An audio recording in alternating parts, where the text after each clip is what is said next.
किचनमध्ये उभं राहून जेवण बनवताना प्रत्येकीची एकच इच्छा असते, आपल्या हातचं खाऊन घरच्यांनी खुश व्हावं. आणि जेव्हा साध्या पदार्थातूनही आज खूप छान केलं असं ऐकायला मिळतं, तेव्हा त्या आनंदाला तोडच नसते. आज मी तुमच्यासोबत अशीच एक रेसिपी शेअर करणार आहे, घरच्या घरी बनणारे मऊ आणि चविष्ट बटाट्याचे पराठे.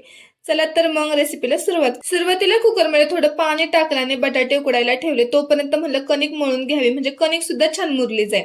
कुकरला 5 ते 6 शिट्ट्या दिल्या. बटाटे चांगले उकडले, मग त्याची सालं काढून ते छान मॅश करून घेतले.